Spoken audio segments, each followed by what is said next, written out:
شب بود و قصر شاهی حکمتانه در سکوتی سنگین فرو رفته بود.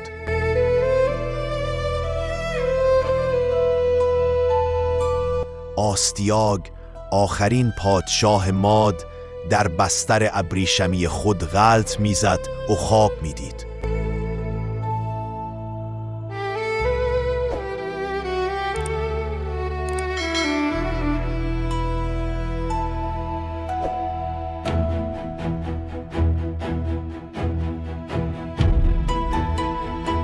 خوابی که عرق سرد بر پیشانیش نشانده بود.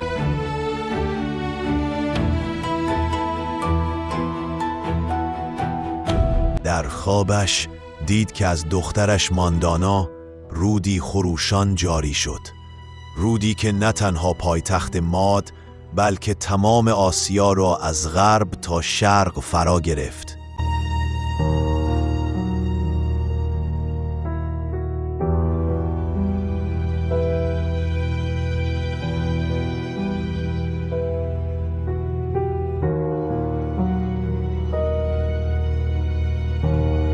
فردای آن روز مغان و تعبیر کنندگان خواب در دربار فراخوانده شدند.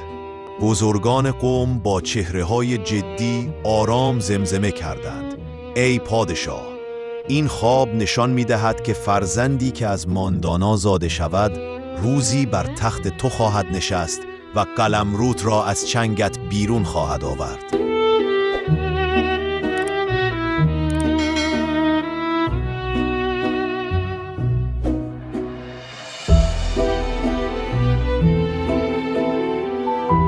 آستیاگ، شاهی که قدرت برایش از نفس کشیدن واجب تر بود، سرد و بیرحم تصمیمش را گرفت. او که پیشتر ماندانا را به ازدواج کمبوجیه شاهزاده پارسی که خطری برایش نداشت درآورده بود، دستور داد دخترش را به حکمتخانه بازخوانند.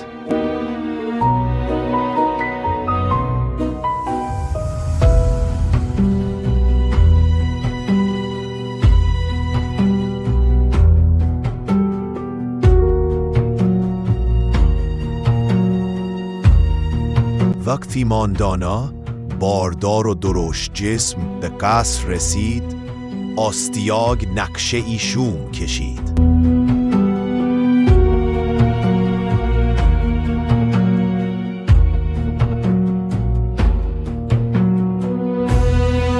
در شبی تاریک و آرام، فرزند ماندانا که پسری قوی و خندان بود متولد شد.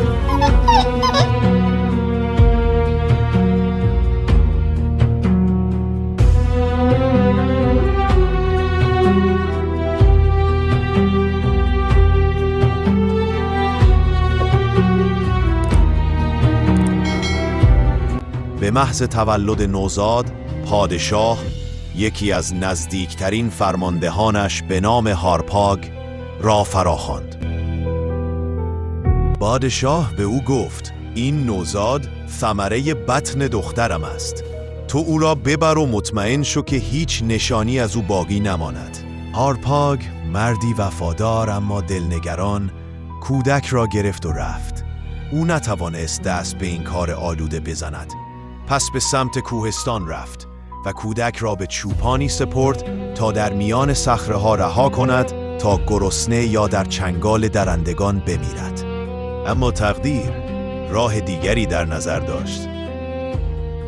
همسر چوپان همان روز نوزادی مرده به دنیا آورده بود و در سوگش گریه می‌کرد.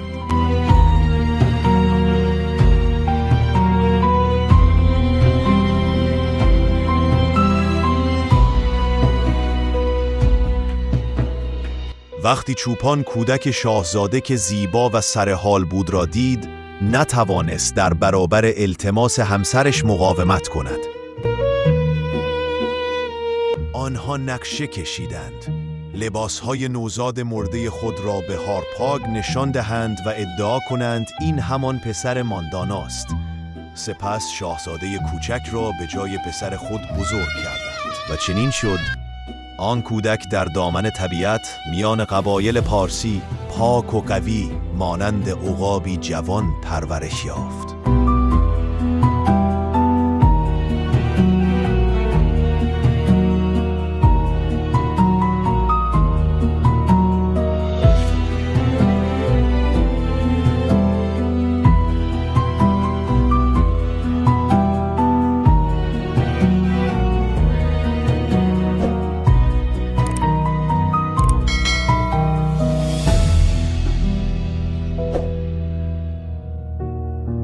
او اکنون پسری 10 ساله، شجاع، باهوش و ابوهت بود.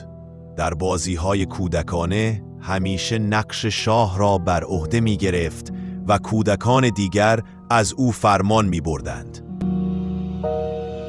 یک روز در بازی یکی از پسران اشراف از فرمان او سرپیچی کرد. کوروش او را تنبیهی سخت کرد.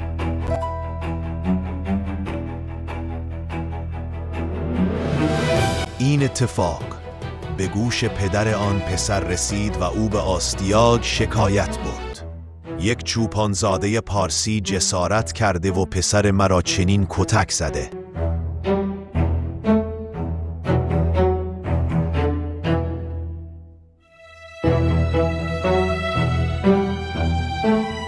آستیاگ دستور داد پسر چوپان به قصر آورده شود.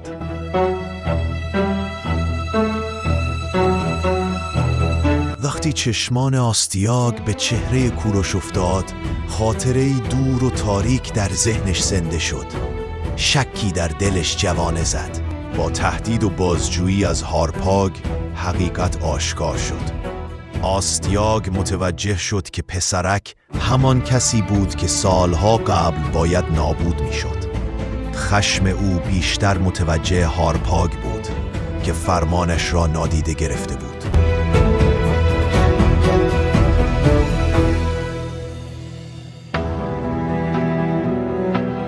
آستیاگ هارپاگ را فراخواند و با چهره خونسرد پرسید: آن نوزاد پسر دخترم را چگونه کشتی؟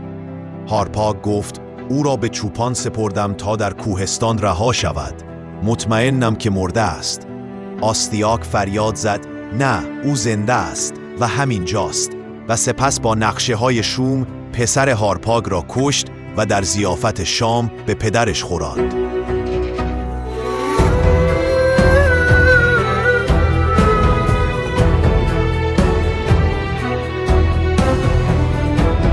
اما فردای اون روز درباره کوروش مغان گفتند: ای پادشاه، اگر این پسر در بازی‌ها شاه شده، پس خواب تو تعبیر شده و او دیگر خطری برای تو ندارد، زیرا شاهی او تنها در بازی بود.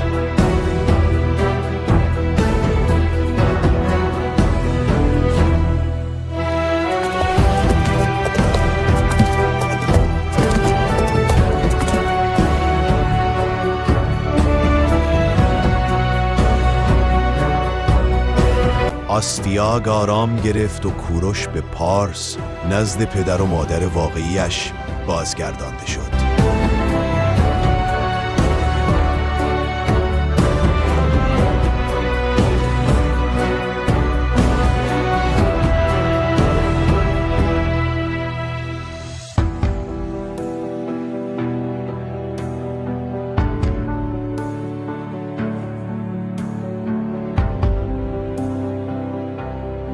کوروش در پارس بزرگ شد و به فرماندهی قدرتمند و محبوب تبدیل شد.